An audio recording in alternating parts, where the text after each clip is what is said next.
Hey, this is Misery Loves Company, a weekly social reading series hosted by miserytourism.com. Every Friday, we welcome outsider and transgressive writers to come and share their work with us. And it's fucking Friday, so let's get rolling here. So, Gabe is up first.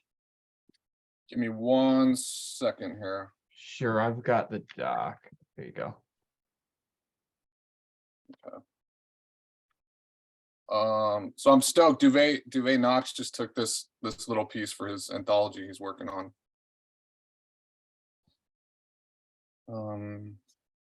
It's called Hand of Glory. Fucking call, don't act like you don't know the number. In his killing hand, Miguel held the phone resentful, like it was foreign or fecal, as if he had never seen one before, like he'd rather flush it down the toilet. Ernesto was riding his ass, lurching at Miguel, pacing around his bedroom to avoid eye contact. Fuck, I fucking did the hit. Déjame en paz, carajo, por el amor de Dios. You're not finished, carnal. Finish the job. It's fucking tradition. For Miguel's initiatory kill, he was proud how chill he was about it, until he pulled the trigger. It wasn't like Ernesto told him like it would be.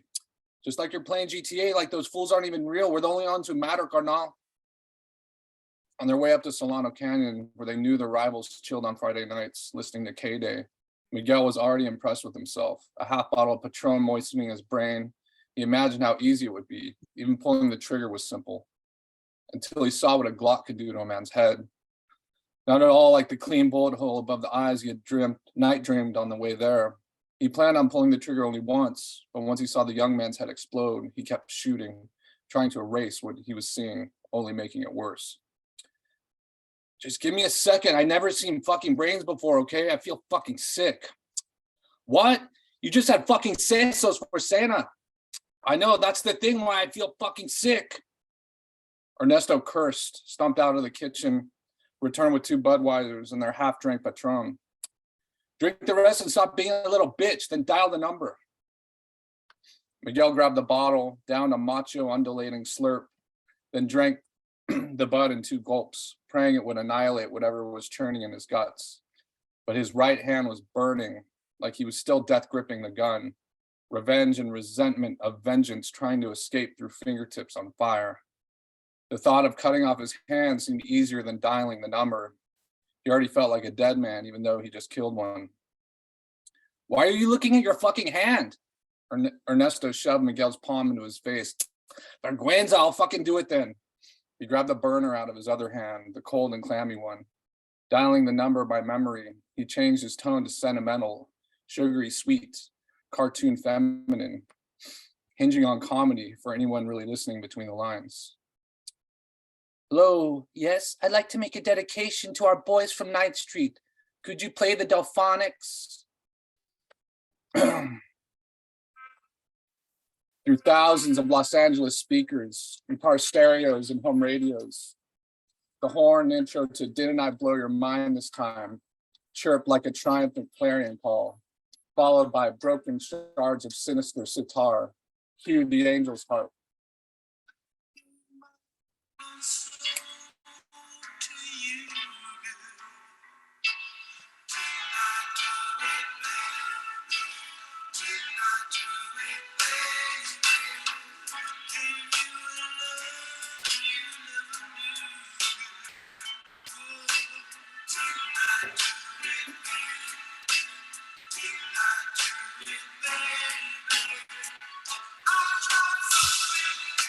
I think I'll cut in there just so we don't get our video taken down for copyright infringement. Oh man, Gabe, holy shit. First of all, that last touch, actually playing the song is fucking great. And your delivery on this one is fucking fantastic. Like you really felt these characters. But man, this is such an awesome, perfectly contained little flash piece. Like I love the conceit here. Like, because man, just the idea of them, like, yeah, just the central idea of it all hinging upon, like, he could pull the trigger, but he couldn't make the phone call to the radio station to request this song. Like, he couldn't make the joke, right? It's just like the psychology of that is just like so perfect and so astute. And it's just such a great fucking concept. Like, there's so much story contained in these two little pages, right? Well, it's really closer to a single page. And there's so much there. There's so much emotion, and there's so much the dialogue, as usual, Gabe. I always talk about your dialogue, but the dialogue here is so perfectly and tightly written. It sounds exactly like human speech. It doesn't sound like imitation of human speech. It sounds exactly like these two guys would talk to each other in the aftermath of this thing. I know this is just fantastic. What's this anthology that Duvet is doing? It's he started his own publishing company, so I think he's just yeah, it's called Black Pulp Fiction Publishing or something. Um, but yeah, he asked me to contribute, so I wrote something just for it. Yeah, Um, that's yeah, rad. the story's based on an urban legend that I guess Art Laboe accidentally like did that, like played a request, and supposedly it was like it started to be this kind of go-to song that gangsters would play after they killed someone. So yeah, I just kind of took off and ran with that. That's wild. Now, in the urban legend, is it the same song, or did you kind of? No, it's that song. It's Oh, Didn't Have okay, in Mind. Yeah. that's perfect. No, Yeah. it's beautiful. I wish I would have made it up, and yeah, but I just yeah, personified an urban legend basically. No, it's great. It's great because this doesn't read or feel like an urban legend, right? It feels like a real slice of life piece. It feels like you could be sitting in this room listening to these two guys have this conversation, Yeah. which I think is almost like more challenging to do when you're dealing with something like an urban legend, because the temptation is always to sensationalize, right? The temptation is to always go for the guy with the hook, to always imagine, like, play up the idea that there might be something supernatural there, or you know what I'm saying. So to Yeah. take the urban legend and to bring it down to the level of like real honest to goodness, like lived experience, I think is pretty rad. Yeah. I don't know if you guys know what the Hand of Glory is. Does anyone know what that is? It's like a super bizarre superstition, I think from like forgot what century, but when they would hang a man, like when they would hang a man in a town square, like for something, not a lynch mob, but like, when they used to hang criminals and stuff, they would cut off the guy's hand and like stick a candle in between the Oh shit. fingers or Yeah, something. yeah. I Oh, think damn, I huh. saw a YouTube video or something about It's this. really insane. Yeah. So Huh. I kind of yeah, named the story after that and tried to add like a quick kind of supernatural, like almost like religious moment in there. Yeah. No, and I love the fixation on his hand, right? Even at the very beginning, it's his killing hand, right? It's not just the hand holding the phone. And the way you keep weaving back to the hand, I think is subtle, but also like really clever. Thank you, Mm. Gabe. And I'm Thank you. excited. Hopefully we hear some more about what Duvet is doing here, because he's a really unique fucking voice in our community. Like, there's not many people here doing really transgressive pulp stuff, right? There's a lot of like, there's a lot of pulp stuff out there, and there's a lot of transgressive stuff. And you would think transgressive pulp, there'd be a richer vein of that, especially in the kind of outsider lit community, than there is.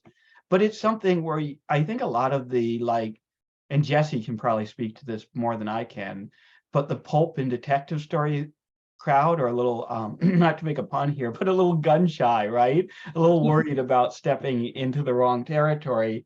And I think on our side of the line, people are more afraid of getting too deep into genre territory, right? And there's a little Yeah. bit of I like, feel like Broken River Books is really riding that line. It's the stuff they're putting out more recently is like really, really great like that. Kind awesome, of melting those two worlds together. awesome. Well, thank you, Gabe. Thank you. And Michael's up next. Cool. Let me just just drop the link into here. This is something brand new. I wrote it a couple days ago, and I've been tinkering since. So I'm kind of curious if it's okay. So this was inspired by a very specific incident that I found myself involved in last week. So if it's cool, I'd like to read the story and then explain the situation. Yeah, absolutely. I won't interrupt you after the story is over then. Cool. Yeah, the explanation for the story is pretty short, but it's it's a very weird occurrence that my roommate and I are involved in. Cool. The story is called Come. Home was a small SUV by the river because it was the only place I could park at night without being hassled by the cops. Because the gym with the cheap membership and the shower and the closet stocked with free soap and deodorant were nearby. Because there was nowhere else to go, not east to family lost or estranged, nor west to highways and plains and mountains and the sea I've never seen. I liked the cool smell of the river and the way the fog swallowed my truck like a rolling love. When I was a boy, I could swim in the river, but later I couldn't. That's what my father said. I was strong, but then I wasn't. My father said that too. Said I was too slow from the fat and the years of eating hot commercial trash and the dense neglect that squeezed my knees and numbed my hands. Watching the flow of the river and the traffic over the bridge, I had a lot of time to think, and so I thought about these things until I was too tired to think. I used to hang out a few blocks from the river behind an 8-unit boarding house where my friend Dave lived. Nightly bonfires by the derelict bus Dave once drove to California and back, and then no more. I like to wander the edge of the yard, smell the old metal and rotting wood, and think about which streets in America the bus hated the most. On warm nights, I slipped off the old shoes my dad gave me and squeezed my toes into the grass and the dirt. Come get a beer, Zach, Dave called one night after one of the other guys Dave knew, someone I didn't know, pulled a brown Christmas tree across the yard from his pickup truck. I knew little about making fire, so I watched them get it going until it was ready for the Christmas tree. Sparks burst skyward and speared the stars as the fire ripped through the dead pine and the silver holiday garlands. The beer from Dave's styrofoam cooler chilled my hand. I don't think Dane is coming, said the other guy. That sucks, said Dave. I thought she was going to drive up from Chicopee, but then something came up, the other guy said. Then he said, work or something came up. I listened to their conversation and paced a circle around the fire, drank my beer. I didn't know who Dana was, but something sounded heavy and neglected in the other guy's voice. I'm worried she might just ghost me, said the other guy. What makes you say that? Dave asked. Just a feeling. Ah. They stopped talking and sipped their beers, and I finished my beer, crunched the can, and dropped it on the dirt as I paced. Then Dave called out, throw that in the barrel, Zach. Jesus. Sure, I said. I took the crunched up can and tossed it, but it fell a few feet short of the barrel. Pain clouded my lower back as I stooped to grab it and rustle it against the other cans in the barrel. Then I went back to the fire and sat in a camping chair too small for me beside Dave. Don't break that thing, said Dave. I won't, I said. Saw something real funny at the gas station earlier, said the other guy. What happened? I asked. Some guy got really pissed at the pump about the price. I heard him yelling about it while I was filling up. So he goes inside. I follow a minute later to get a soda. There he's at the register asking to get some free smokes because of how goddamn expensive that gas is. And obviously they tell him no. So he grabs his bag of chips by the register, opens it up and starts pouring it all over the counter. The other guy laughed into his beer and his laugh bounced against the aluminum. Then the other guy said, and like, I'm standing there over by the drink cooler, not doing shit because, hey, it's not my business. And maybe he's got a point about the gas. So he opens another bag and then another. And the register lady was just standing there like, no way am I making enough to deal with this shit. The other guy laughed again. And I laughed as I sat on the edge of my seat and drank every word. I imagined the smell of the chips crumbling as they struck the counter and fell to the floor at the yelling man's feet. What kind of chips? I asked. What? The chips. What kind were they? No idea, the other guy said. Dave smiled and reached into his cooler. Headlights blanketed the yard, then vanished. The door slammed and 2 men emerged from the dark. Dave and the other guy rose to shake their hands, and I stood up but stayed by the fire. This is Zach, said Dave, and I waved to them. Brennan, said the taller of the two, the tallest man I'd ever seen. Kyle, the other one said. He held a rubber ball and squeezed it with his thick hands. Dave opened his cooler and passed a can to everyone.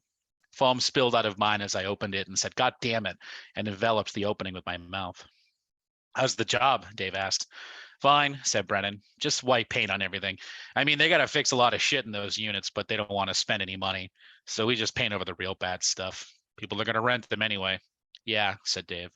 Can I see that ball? I asked Kyle. Zach, said Dave.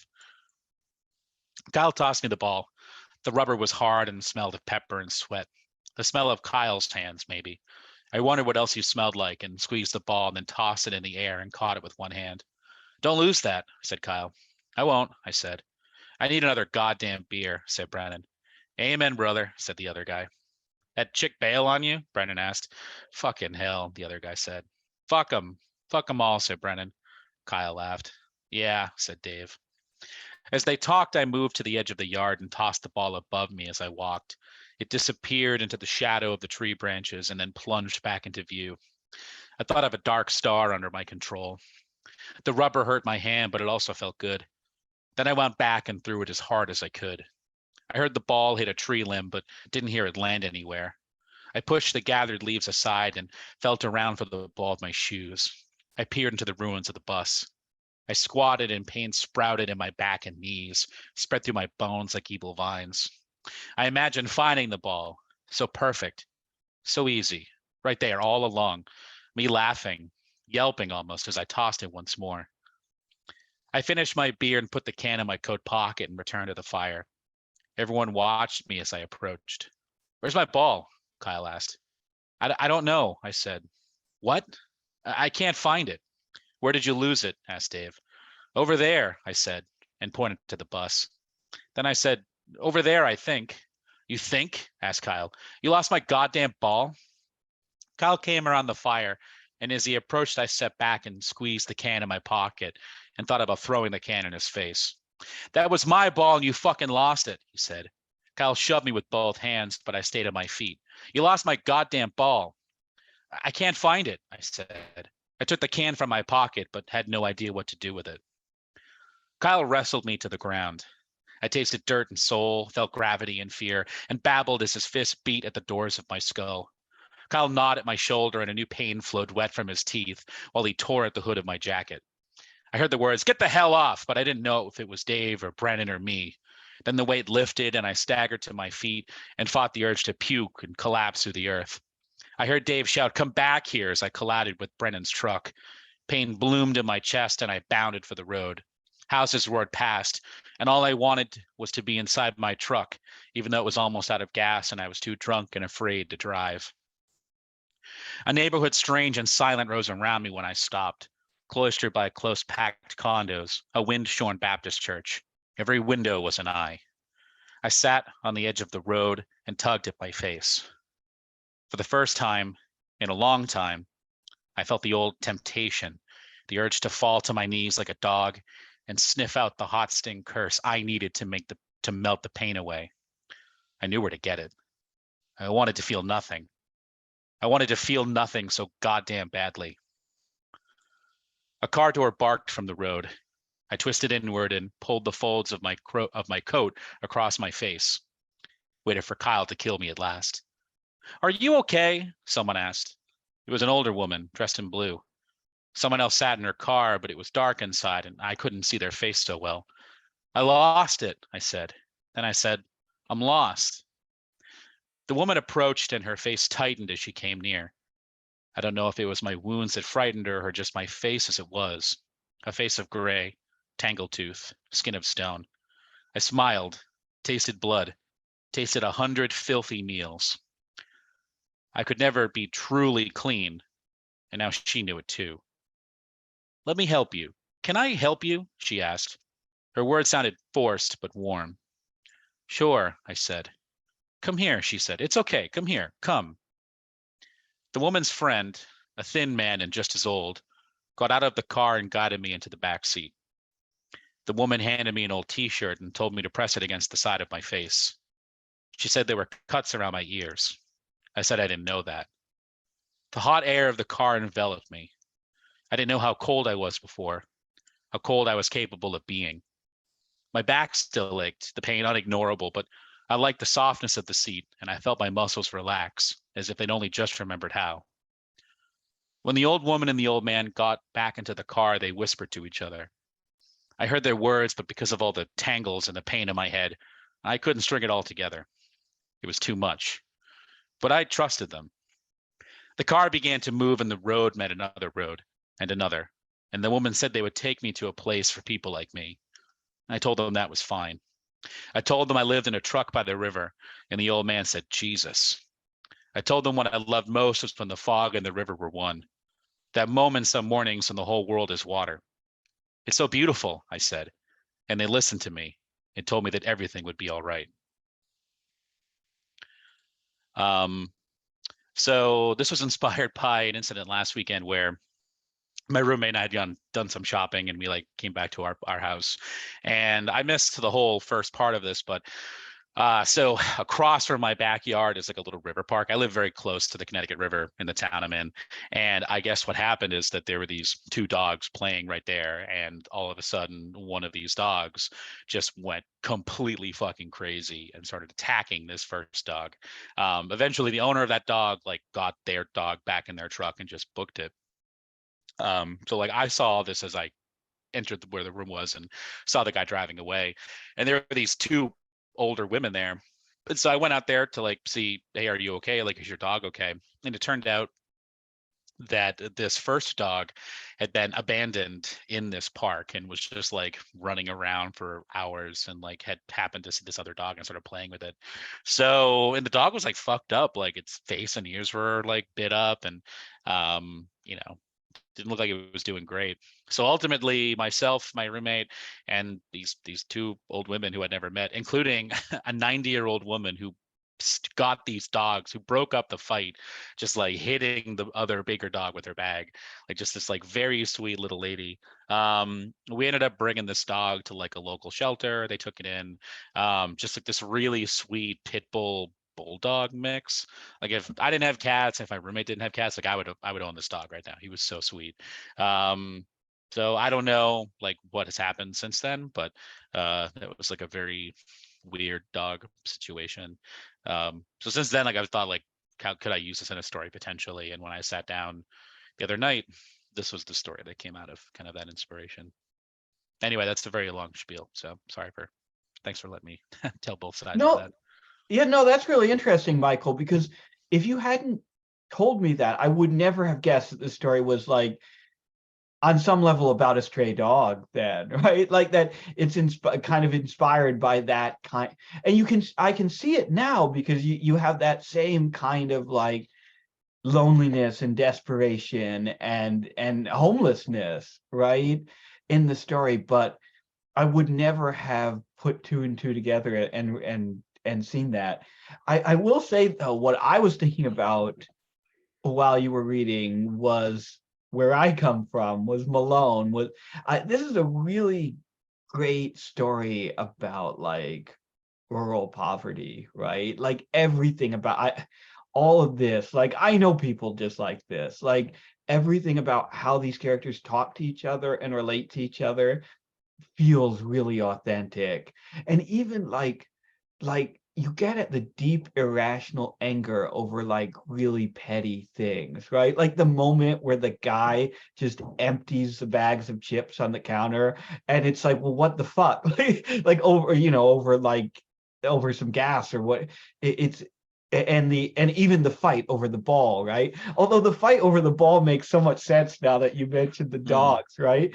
But even that, like the idea that they would lose it over something like with so little intrinsic value is so in keeping with like just how things are in like a rural poverty situation. And all, as usual, Michael, all your descriptions of locations, of atmosphere is so fucking good. And you really get at this, like, this could have been a kind of, I don't want to say exploitative piece, but it could have been oh no, these poor characters, like emotionally kind of like, like it could have been kind of like an emotionally manipulative piece if you had handled it differently.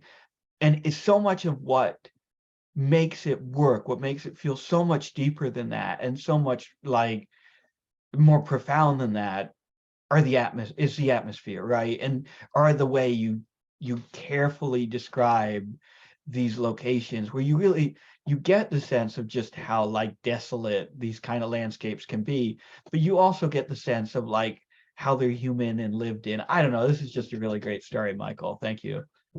Thanks. I really appreciate that. There's like the town I live in, there's definitely like a economic divide that like cuts across these rural lines, and yeah, just kind of being immersed in it. So no, thanks for letting me read that. I really appreciate the kind thoughts. Yeah, you can you can really, Michael, you can really tell the degree that your writing is inspired by where you are physically at any moment in time, right? Because when you were in New York, so your pieces were really fucking urban, right? And not just like the pieces set in New York, but there was a real sense of like you really felt like these urban locales, right? And the last few pieces you've read have been so like rural, right? So like so many like beautiful sad landscapes and stuff. I don't know. Anyway, thank you, man. Um Joshua is up next, or should I say Old Maloney? Speaking of Malone, is up next.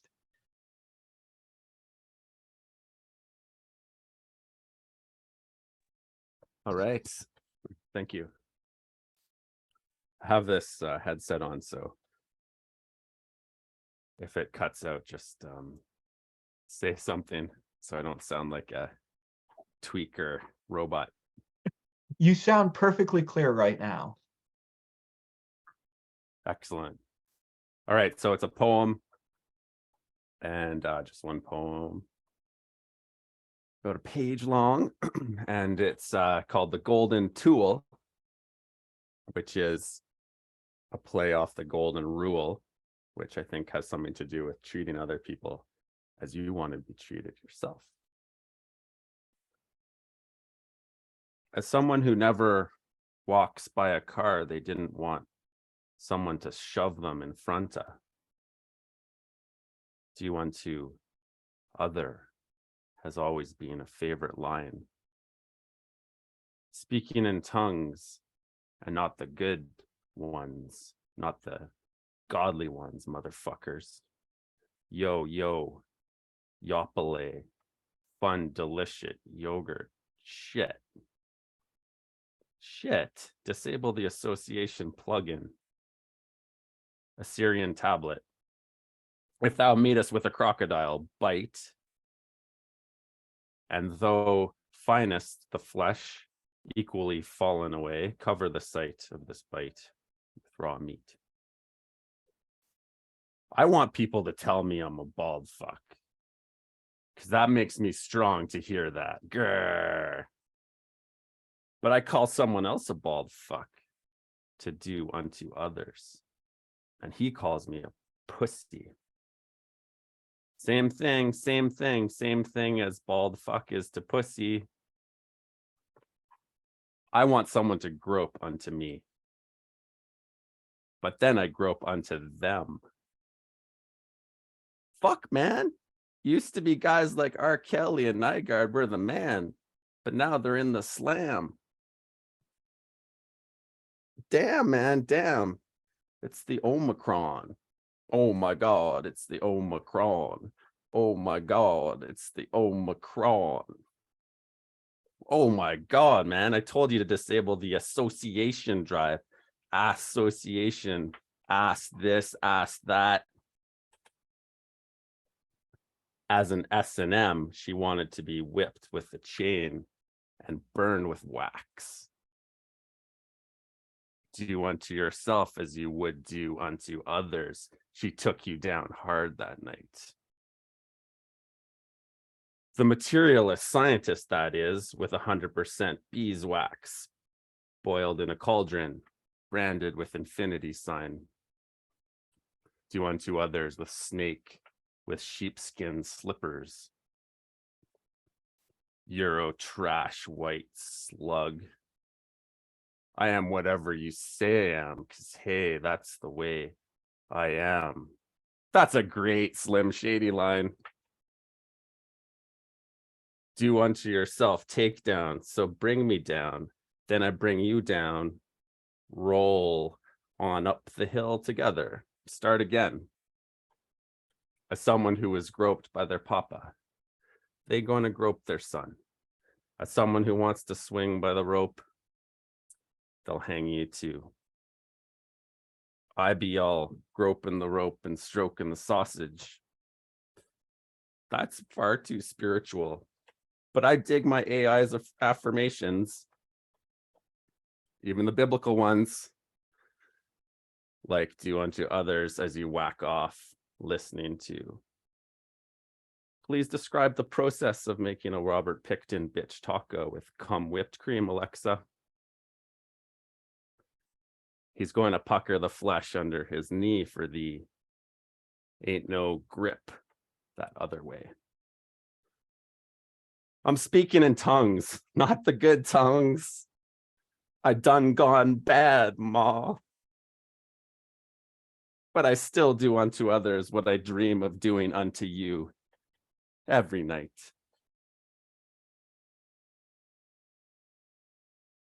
All right, that's my poem. Holy shit, that was fucking wild. I love the way you use the motif of speaking in tongues in this poem, right? Because you really get the sense of like a chorus of voices here, and not just like a chorus of voices, right? But a chorus of like profoundly deranged voices. And I love the like integration of like modern technology, like the Alexa line and things like that, because it's so it doesn't just like, it feels like skipping through a series of different consciousnesses, right? Like a series of different disturbed consciousnesses, and catching people at the moment of their worst intrusive thoughts. And oh man, it's just so effective. And it's so oddly rhythmic too. Like it keeps like moving in the direction where you almost think it's going to like start like assuming some sort of standard poetic form or something. And I don't know, it's a fucking wild and wonderful piece, man. It really is. Yeah, Thanks, that, man. Sorry. I'm Oh, not sorry. I just interject. I'm not a true transgressive writer, because I'm like at the last minute, like being like thinking to my audience, being like, no, maybe I should change that word because it's gonna offend someone. Like, I'm really lame that way, but yeah. I love the different voices used there, like William said, the speaking in tongues, and it just flows together so well. It reminds me of like some of the I remember as a kid I had some of these Alvin Schwartz audio books, and like where he'd do all the like voices and shit. I don't know who the narrator was, but they were recordings of the scary stories to tell in the dark books. And I remember like the voices the narrator would do. It has that same cadence. It's like, like it's spooky and also weird and also like funny. It's really cool. Really good performance. Thanks, dudes. Appreciate it. Yeah, that was awesome, man. Thank you. So, Rudy, you might as well stay unmuted because you were next. Okay. I'm gonna read something that I wrote for NaNoWriMo, because we all know that NaNoWriMo is super important and literacy is important and it encourages literacy. So if you're not for NaNoWriMo, then frankly, you're not for literacy. And yeah, I mean, you're not for I don't know what to say. I'll let the piece speak for itself though. This piece is called The High Command. Trigger warning, arachnophobia. I'm in prison. I'm in the belly of the beast. Everything in there is nasty, filth, disgusting, hatred, racist, just miserable, just dreadfulness, wretchedness. That's all it's there. And I come out and won the title and won 2 more belts. That's one of the greatest feats in American sports. Reverend Dr. Martin Luther King Jr., letter from Birmingham jail. A large male general of the high command watched his huge fucking army throb through the choke point from an armored blimp citadel with an erection which throbbed in his pants. He was a White Crag Dragon Class 2 Lieutenant Commander General, so his hard-on was really huge and looked stunning in his pantaloons. He was a master of intelligence and espionage. He didn't give one fuck about morals at all. He was John Peenridge Oliver Jackson, a man and a son of a man. He was a son of a bitch and swore like a sailor. He masturbated to Sailor Moon, fucking faggot. He actually jumped a bit when a wide-eyed battle orderly came in. Came a little bit too. He was pushing strategic figurines around on the battle map, and they were made by the same capitalism that made the figurines he masturbated to at night. The battle orderly said some shit like, "Sir, our incursion, something, something." And the general, John Peenridge, said, "Shut your fucking mouth." The orderly, a young woman with a dress uniform that was a Lolita dress, was wearing a strap-on harness with gun clips in it and had a huge shotgun, which was bloody. She was a bitch in her own right. General Oliver Jackson got bug-eyed and said, "I'm hard enough to come. I'm hard as fuck. Do you understand third level grid strategy and how it works?" After that, the intern straightened her dress uniform and said, "Third level grid strategy is a means to destroy big niggers and bogeys in the field in a pincer maneuver before they attain sentience. The semiotics of it is simple, actually.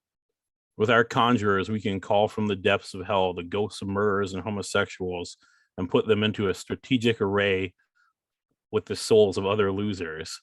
The array is zero-based. It's basically a big grid that stores information, but that information is souls instead of strings or numbers or whatever.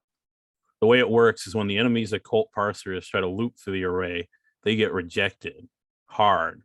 And the effect of that is, the general sneer mimed, "Bitch, I'm hard." "I'm just trying to lore dump," the young orderly said. "I'm going to take a dump." General Jackson Oliver left to go to the head. He was like, "Fuck you." A man approached him while he was on the toilet.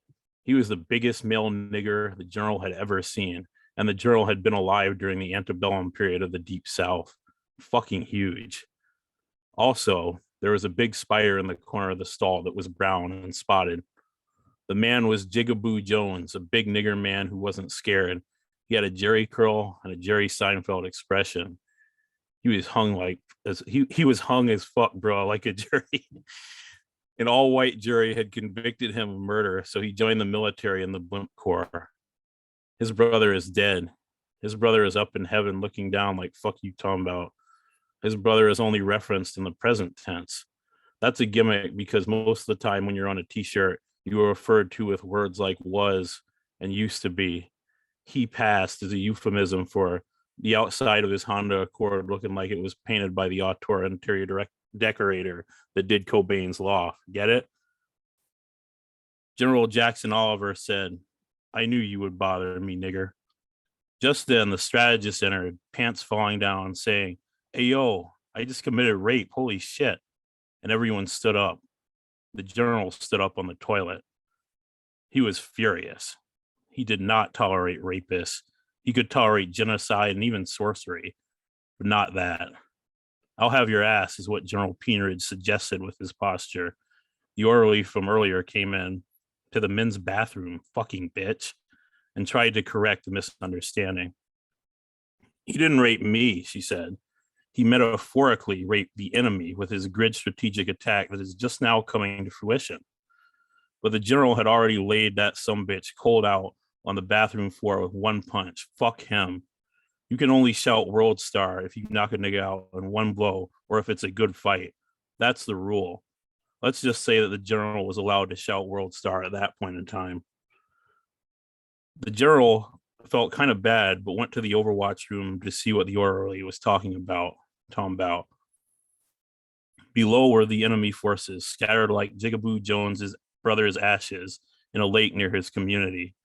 His brother is looking down right now like, "Fuck me." Jones, the general, said, "I want every nigger pilot we have scrambled immediately. All whites, I want over hard." "We talking about eggs, sir?" Jones was a smart ass nigga, and he didn't really give a fuck. "We are talking about war, Jones. War, you fucking nigger. Get it? I need to deploy fires to clean up the retreating enemy forces so they experience a serious rout. I fucking love routing enemy niggers. Fuck you. Sir, I can't read. Okay, I'll put it in a way you can understand. Ghetto birds. I want all ghetto birds down there chasing the blacks so they go away. Get me? Now, one thing I didn't explain is that Jones's brother is a twin brother. Another thing I didn't explain is that Jones's brother is a telepathic angel and can fuck with things on Earth from heaven. Hell yeah, he can. Something I implied but didn't specifically say is that Jones's brother is a victim of an act of gun violence. We have to get better at the ways we explain, discuss, and unpack the nature of gun violence and how it affects Black men, or more people will end up like Jones's brother. His name is Timothy, by the way. Anyway, while Jones be habitually shucking and jiving about can't read, his brother is using his telekinesis to start up 150 fighter jets and take them off the decks of the carrier blimps.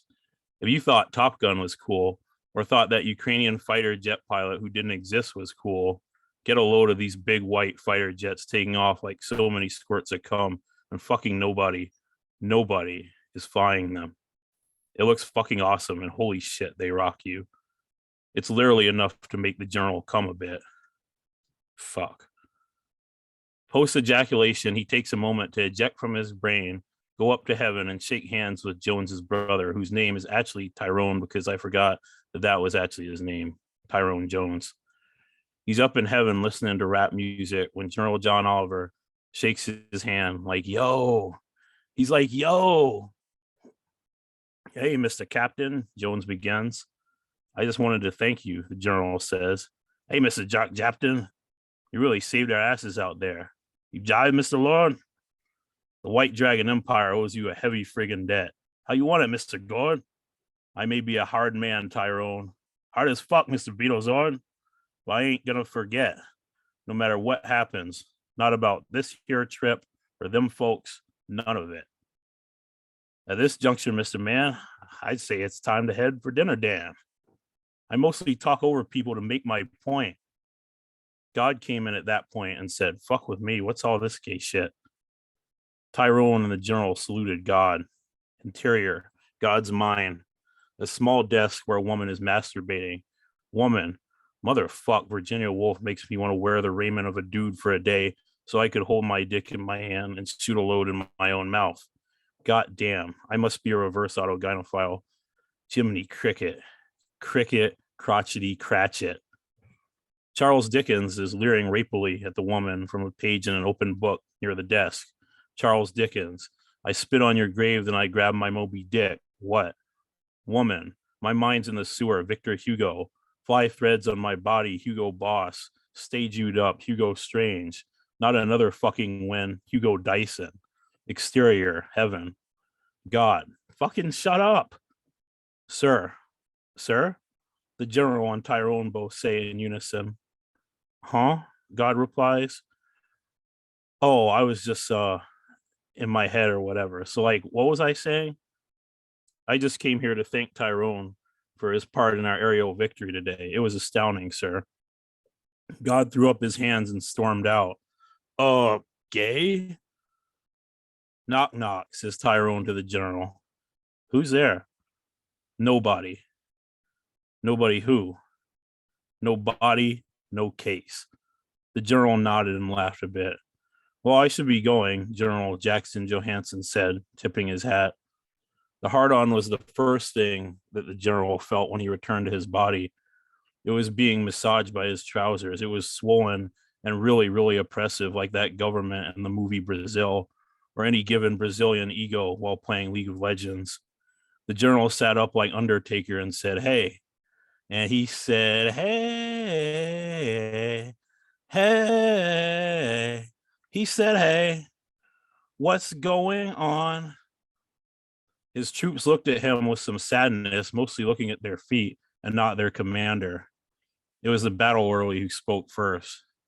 She said, twirling a lock of her hair, generously provided by the less regulated female grooming standard. Our forces experienced a rout while you were passed out. The general started laughing because surely they were kidding. Surely. Shirley fucking Temple, they were not serious about a rout taking place when over 100 goddamn fighter aircraft had just taken a dookie on the enemy forces that painstaking fascist geostrategy had already been eroding for years. We didn't want to wake you, sir.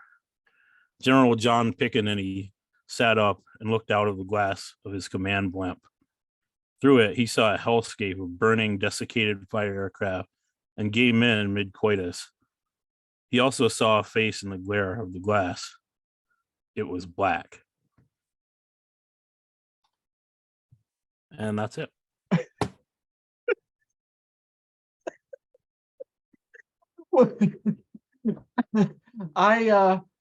I think you should submit this to Forever Magazine.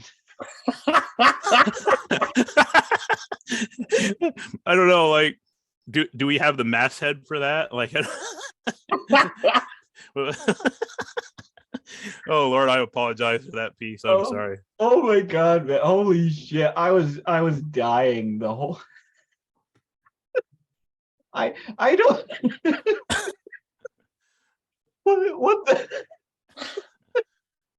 I don't know what the fuck to say about that. That's great. Honestly, that's great. Oh my God. You know what I really lost it at the gun violence transition and at the when it becomes a play temporarily, the interior God's brain part with the play on the Wu-Tang line where you change Charles because Charles Dickens is speaking. Yeah, I right? spit So on you my change it grave. to And Moby yeah, Dick. yeah. But that whole man, I don't fucking know, man. No, I had a trigger warning that one because there was a spider in it. So I mean, I don't know. I didn't want to offend, anybody. So I'm sorry if anybody, experienced the spider part really badly, but either way. I forgot about the trigger warning at the beginning. And I didn't catch the spider either. All right, man. Anyway. Thanks for letting me read. You know what, man? I know I made a tweet earlier this week that could be interpreted as being anti-NaNoWriMo. Well, I take it all back. I'm now 100% in favor of NaNoWriMo. Awesome. And hope that you'll be reading something from your novel, Every Misery Loves Company, in November. I mean, like I said, if you're against NaNoWriMo, you're against reading and literacy. So, bam, checkmate. Checkmate. All right, thank you, man. So so Unity would be next, but Unity had asked to play their piece after we're done recording. So if anyone has anything they'd like to read while we're still recording, yeah, floor is open. So I guess this is open mic. We have plenty of time. It's just we haven't even been going for a full hour yet, so we can if somebody does have a piece they'd like to read, just put it in the chat or just interrupt me and say, yo, I want to read some shit. If not, we can just I'll wait just a second here, but if nobody's got a piece to read tonight, we can just call it here and then we can move on to Unity and then on to the after party. All right, I guess we'll call it there. So this has been Misery Loves Company. If you're watching, first of all, thank you everyone who read tonight. This was a short one, but it was an exceptional one. But yeah, this has been Misery Loves Company. If you're watching this on YouTube, we do this every Friday night, 8 p.m. Eastern Time, 5 p.m. Pacific. Anyone is welcome to come and share their work.